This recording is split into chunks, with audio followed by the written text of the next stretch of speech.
I guess something else I was thinking about was in my new blog, which I'm calling Everything Matters.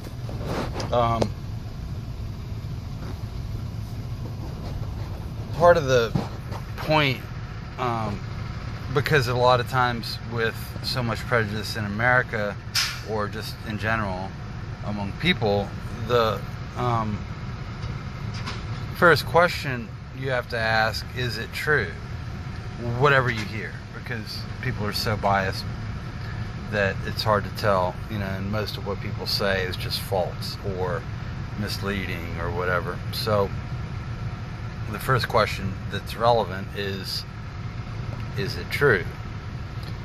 And of course, like another question, the next question might be, is it relevant? And because there's so much that people say that's just garbage.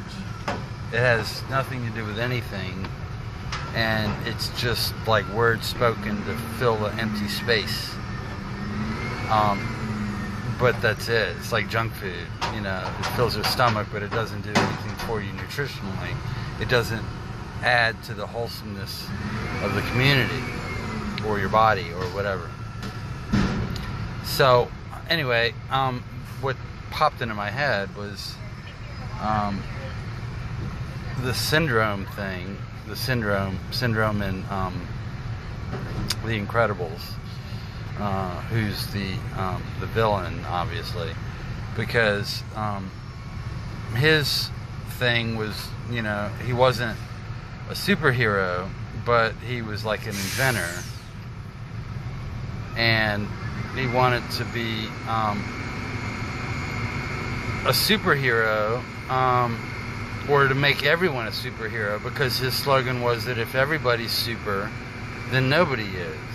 So it occurred to me, and people actually believe that, it kind of makes sense. It's not exactly true, but it kind of makes sense. So that if my blog name Everything Matters, as opposed to Nothing Matters, but Everything Matters brings relevance to our lives. That is to say, what matters to you is what makes your life relevant. And anyway, the first question then would be, is it true? Does everything matter? And I think it does. I'm not sure I'd be able to, and I'll try to argue that point. But the question is then, as Syndrome would say, if everything matters, then nothing does. That's the question. Does everything matter? And if everything matters, does nothing matter? Anyway, food for thought. Be back, and